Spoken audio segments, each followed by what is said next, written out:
The Lion and the Sun by Anton Chekhov.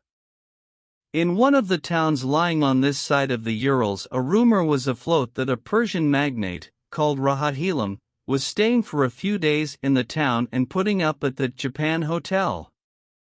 This rumor made no impression whatever upon the inhabitants. A Persian had arrived, well, so be it. Only Stepan Ivanovich Kutsin, the mayor of the town, hearing of the arrival of the Oriental gentleman from the secretary of the town hall, grew thoughtful and inquired, "Where is he going? To Paris or to London, I believe." Then he is a bigwig, I suppose? The devil only knows.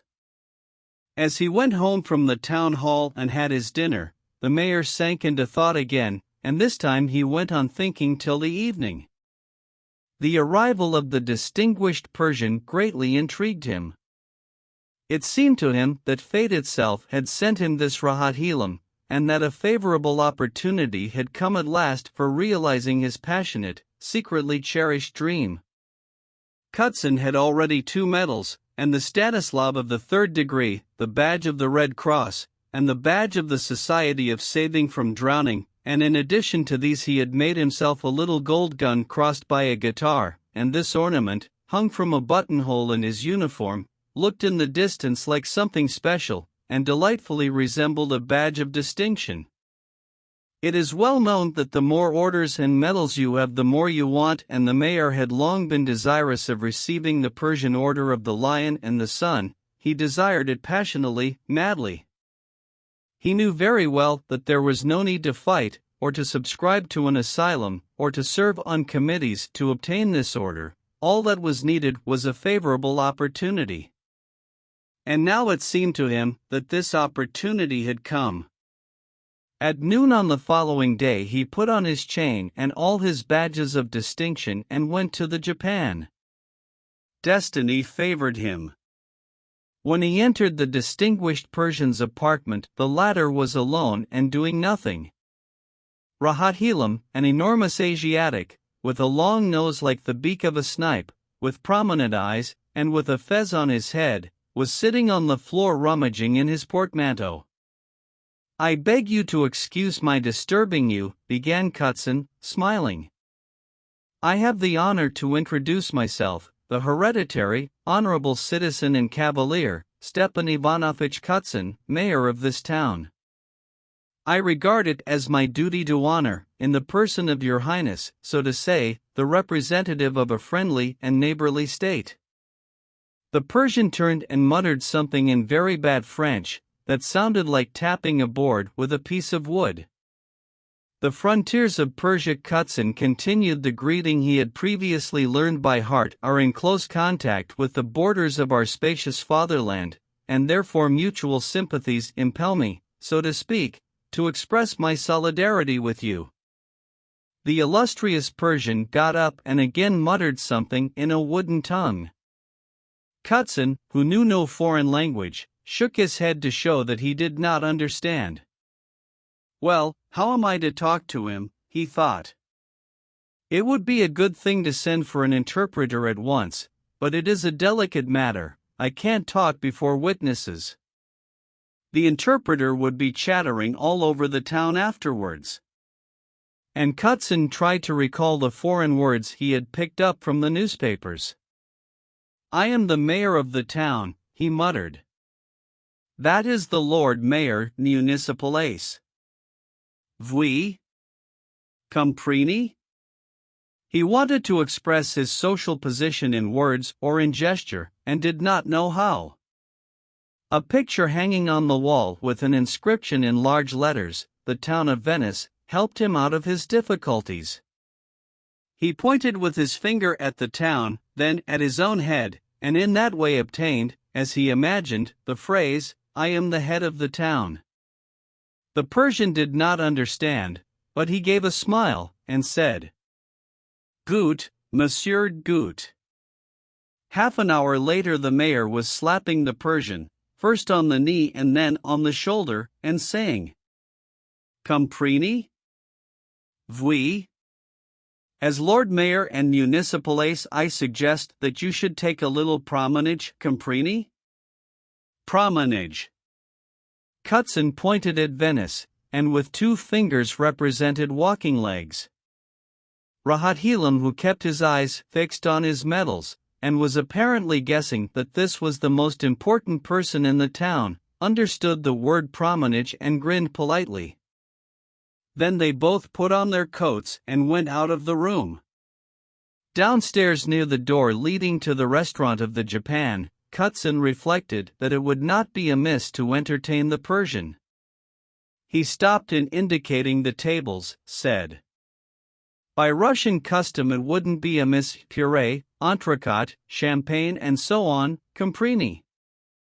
The illustrious visitor understood, and a little later they were both sitting in the very best room of the restaurant, eating and drinking champagne.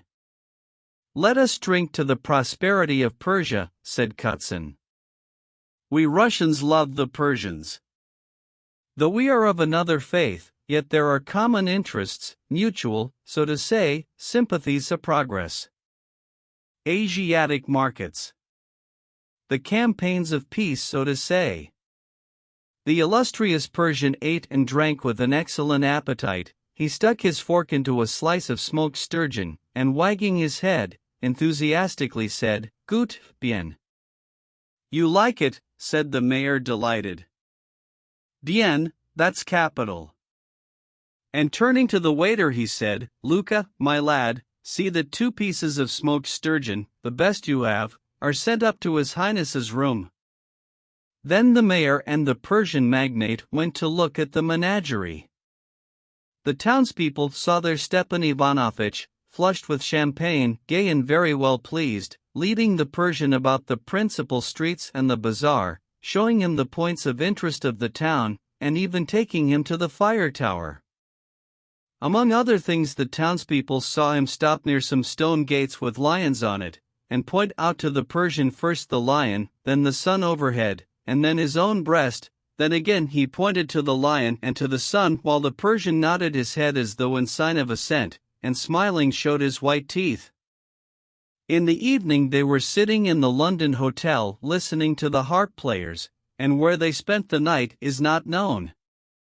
Next day the mayor was at the town hall in the morning. The officials there apparently already knew something and were making their conjectures, for the secretary went up to him and said with an ironical smile, "It is the custom of the Persians, when an illustrious visitor comes to visit you, you must slaughter a sheep with your own hands."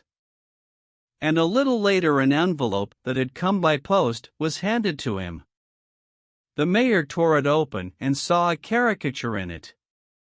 It was a drawing of Rahathilam with the mayor on his knees before him, stretching out his hands and saying, "To prove our Russian friendship for Persia's mighty realm, and show respect for you, her envoy, myself I'd slaughter like a lamb. But, pardon me, for I'm a donkey."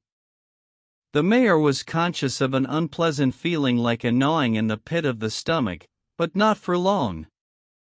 By midday he was again with the illustrious Persian. Again he was regaling him and showing him the points of interest in the town. Again he led him to the stone gates, and again pointed to the lion, to the sun and to his own breast. They dined at the Japan, after dinner, with cigars in their teeth, both, flushed and blissful, again mounted the fire tower, and the mayor, evidently wishing to entertain the visitor with an unusual spectacle, shouted from the top to a sentry walking below, "Sound the alarm." But the alarm was not sounded, as the firemen were at the baths at the moment. They supped at the London and, after supper, the Persian departed. When he saw him off, Stepan Ivanovitch kissed him 3 times after the Russian fashion, and even grew tearful. And when the train started, he shouted, "Give our greeting to Persia. Tell her that we love her." A year and 4 months had passed. There was a bitter frost, 35 degrees, and a piercing wind was blowing. Stepan Ivanovitch was walking along the street with his fur coat thrown open over his chest, and he was annoyed that he met no one to see the lion and the sun upon his breast.